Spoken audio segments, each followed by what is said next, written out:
आज मैं आपको कोई भाषण देने नहीं आई हूँ। आज मैं आपसे एक सवाल पूछने आई हूँ। अगर कल सुबह आपके घर का नल सूखा निकले तो आप किसे दोष देंगे? सरकार को, मौसम को या किस्मत को? लेकिन क्या आपने कभी ये सोचा है कि सूखे नल के पीछे एक चुपचाप टूटता हुआ पहाड़ भी हो सकता है? उस पहाड़ का नाम है अरावली। अरावली कोई नया नाम नहीं है। ये पहाड़ हमारे दादाओं परदादाओं से भी पुराना है। हजारों साल से खड़ा है, बिना कुछ मांगे, बिना कुछ कहे। आज लोग कह रहे हैं कि अरावली हटेगी तो विकास आएगा। सुनने में बात तो अच्छी लगती है। सड़कें बनेगी, इमारतें खड़ी होगी, रोजगार मिलेगा, कारखाने बनेंगे। लेकिन मैं आपसे सीधी बात पूछती हूँ कि क्या आपने पानी के बिना विकास देखा है? अरावली क्या करती है ये बहुत लोग नहीं जानते। जब बारिश होती है तो उस बारिश के पानी को रोकती है, उसे धीरे धीरे जमीन में उतारती है, जिससे कुएं चलते हैं, तालाब जिंदा रहते हैं। अब सोचिए, अगर अरावली नहीं रही तो बारिश का पानी रुकेगा नहीं, सीधा बह जाएगा। आज बारिश कम नहीं हो रही, पानी रुक नहीं रहा, फिर कहा जाएगा पानी की समस्या है। लेकिन सच्चाई ये होगी कि हमने खुद अपने पानी के पहरेदार को हटा दिया। अब जरा गर्मी की बात करें तो क्या आपने ये महसूस करा है कि हर साल गर्मी बढ़ती जा रही है? अरावली एक दीवार की तरह काम करती है। ये गर्म हवाओं को रोकती है। अगर दीवार टूट गई तो ये हवा सीधे शहरों और गांवों तक पहुंचेगी। फिर ना बिजली काम आएगी, ना पंखा, ना एसी।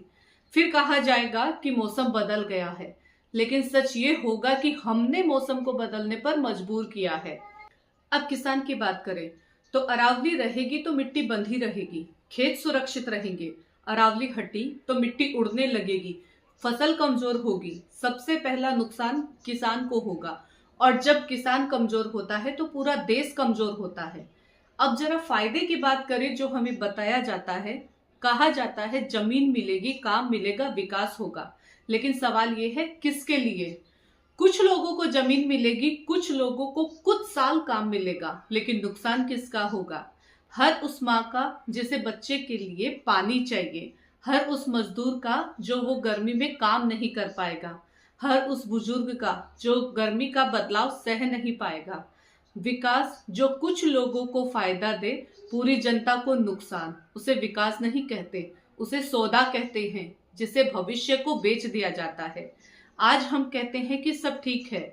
इतिहास गवाह है कि प्रकृति कभी तुरंत जवाब नहीं देती, वह इंतजार करती है, और जब देती है तो शिकायत का मौका भी नहीं देती। आज अरावली टूटेगी तो असर धीरे धीरे दिखेगा, और जब दिखेगा तो वापसी का रास्ता भी नहीं मिलेगा। और फिर हम कहेंगे कि काश पहले समझ गए होते।